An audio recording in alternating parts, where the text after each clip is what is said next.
Welcome back to KP's Kingdom, cooking with KP, and today I'm going to show you how to make this really nice, amazing spiced chicken and apple bake.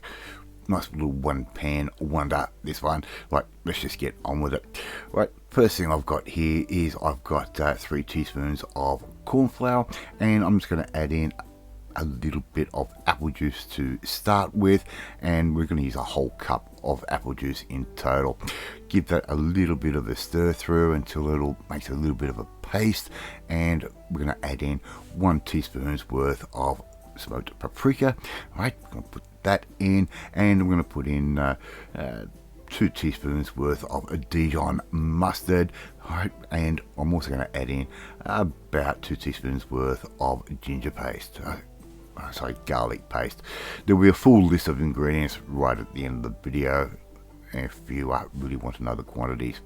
Right, we've made up a little bit of a paste. Now it's time to add in the rest of our apple juice. Right, just slowly add that, and if you keep stirring, we won't end up with any lumps. It will settle from time to time, so every now and then just give that a little bit of a stir.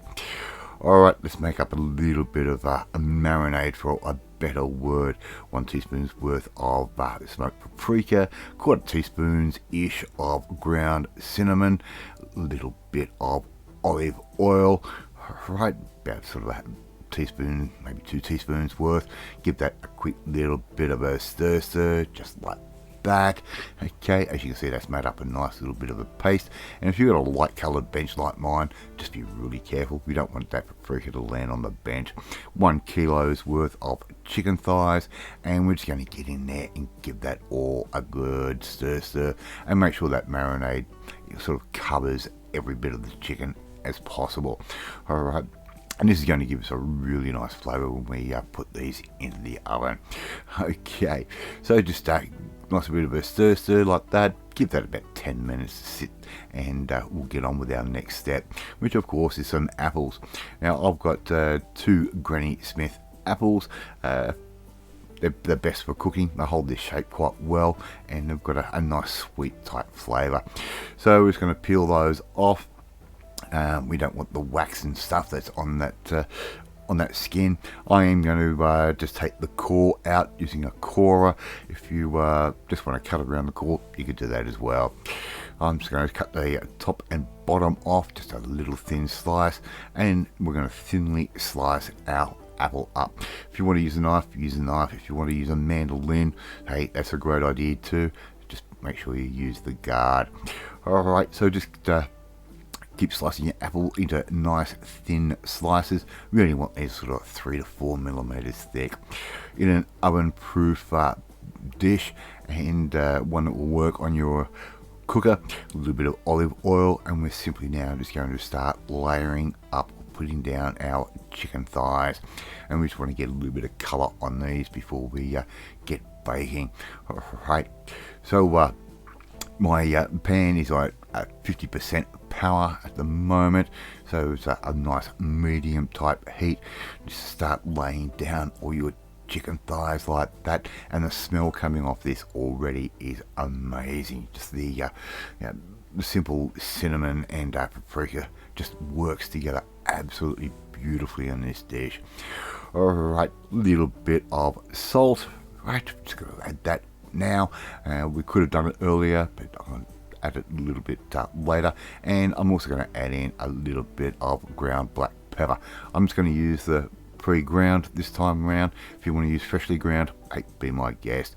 I'm just going a real easy cheats way for this particular dish today, and just to show you how you can cook something so quick and so easy in not a lot of time at all. Right, once we've got a bit of brownage happening on one side, we can give those a bit of a flip, get a bit more colour happening on the other side. Okay, and as I've already said, the smell is incredible. I'm going to just put our our apples straight over the top, just like that. Try and get them as even as you possibly can. There's no real need to. Just make sure you get the apples in there, because it's going to add a sweetness to this chicken that is just unbelievable.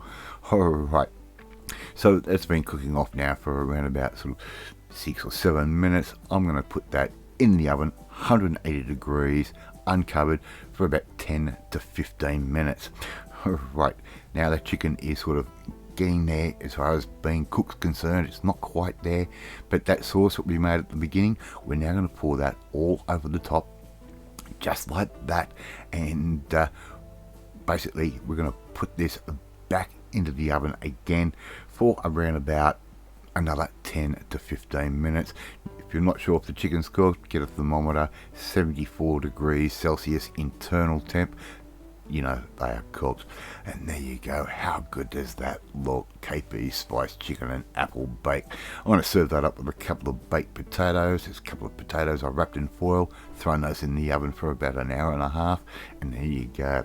Love to see you and try and make this one at home. Thank you so much for watching this video. Really do appreciate it. If you like this video, hit that like button. It gives me confidence. It should make you feel warm and fuzzy too. Hit that notifications bell.